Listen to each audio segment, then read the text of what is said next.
Orang menikah itu biasanya 1, 2, 3, 4, 5, 6, 7, 8, 9, 10. Jadi kenapa kalau ada yang tanya nanti pasanganmu, kenapa engkau mau menikah denganku?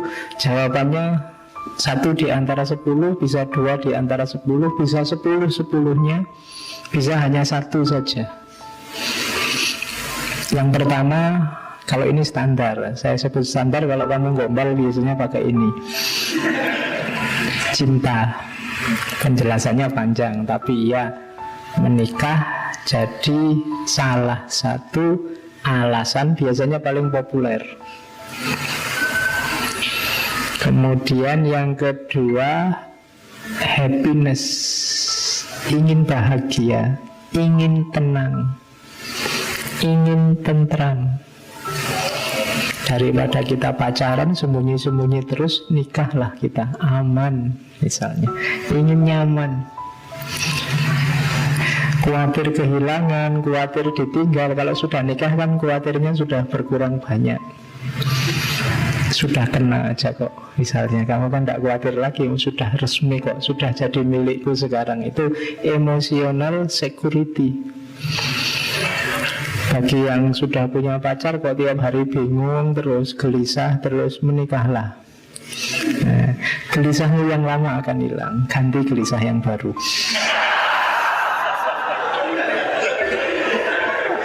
Oke, ya, tapi kan lumayan tenang.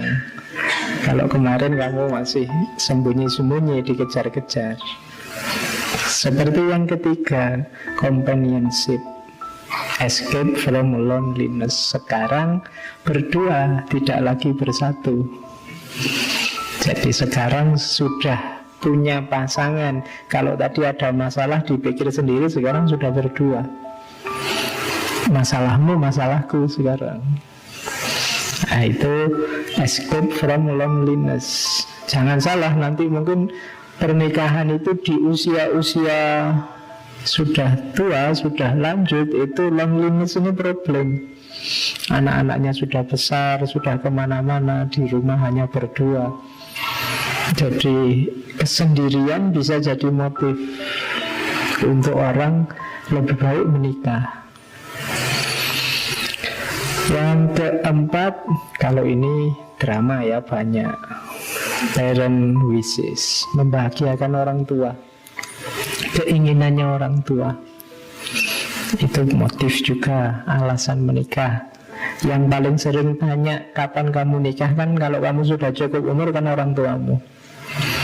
Dulu waktu SMA, waktu kuliah dilarang-larang pacaran, begitu kamu lulus kapan kawin? Gitu.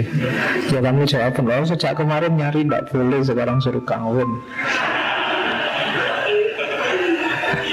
Jadi people parent wishes, jadi keinginan orang tua.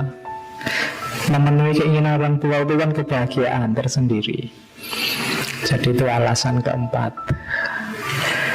Oke, ada alasan kelima, economic security. Ada orang menikah itu untuk ekonomi. Wah, saya ini lontang-lantung, alhamdulillah dapat pasangan sudah mapan. Nah, itu economic security. Saya ada tetangga dulu zaman saya kos itu, kerjaannya cuma becak, tapi istrinya 4. Tuh, pas saya ngobrol ternyata simpel motifnya ekonomi. Karena istrinya 4 ini, 4-4-nya jualan di pasar. Yang satu jualan apa, ini jualan apa, jualan apa. Jadi kan ada 4 pedagang ngumpul jadi satu tambah tukang becak. Secara ekonomi terjamin.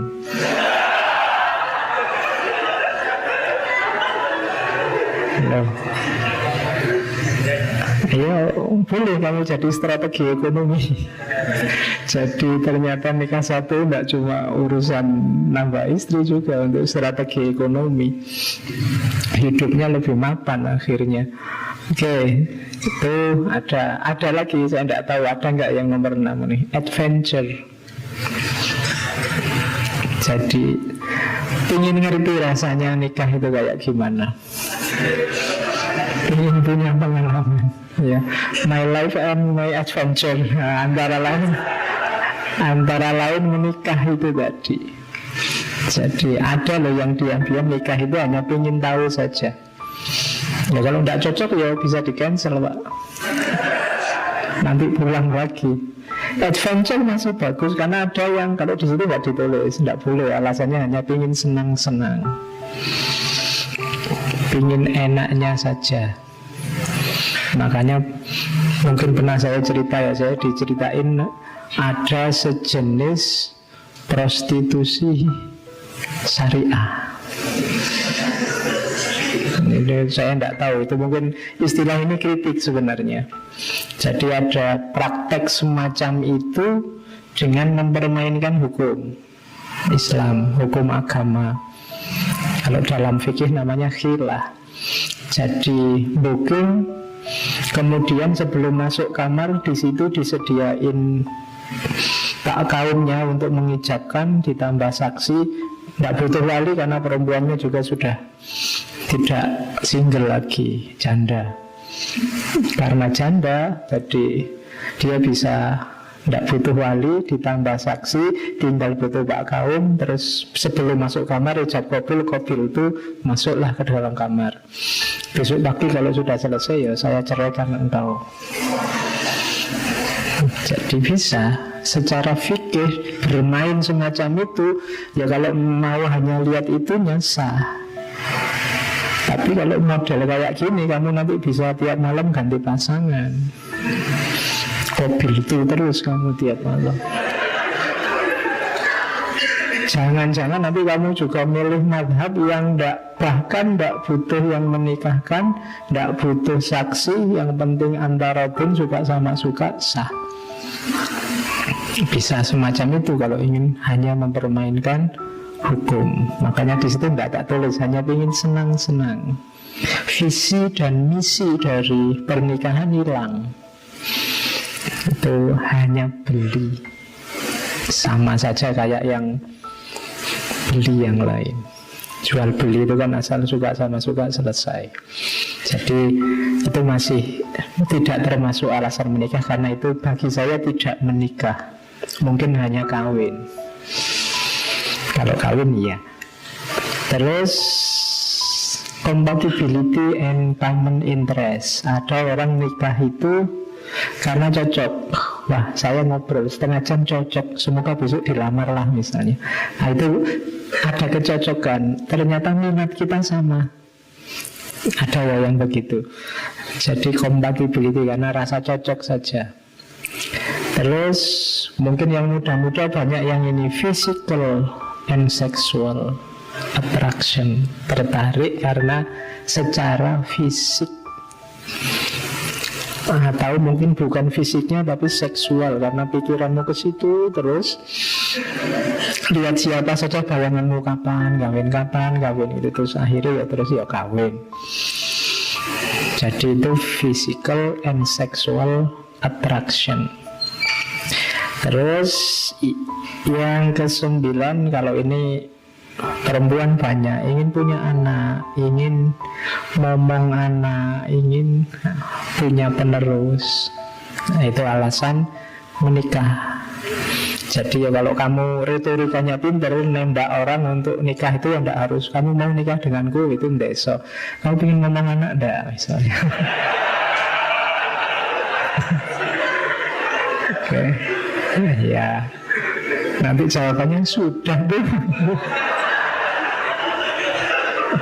Oke, jadi itu fitrah juga, pingin punya anak, itu kan insting. Kemudian yang terakhir kalau ini pasti religious, social, cultural obligation, tanggung jawab. Karena kita sebagai makhluk sosial, makhluk budaya, mengikuti perintah agama. Kalau ini motif normatifnya. Jadi saya bilang tadi orang nikah itu bisa 10-10-nya, bisa mungkin 2 di antara 10, bisa 1 di antara 10, bisa 4, bisa 5, silahkan. Bagi yang sudah nikah boleh untuk refleksi dulu, aku nikah itu karena apa, 1 di antara 10 ini. Ada enggak kira-kira 5 atau di atas 5 lah. Karena semakin banyak motifnya biasanya semakin kuat ikatannya. Jadi kalau alasannya saya 9 Pak, itu lumayan.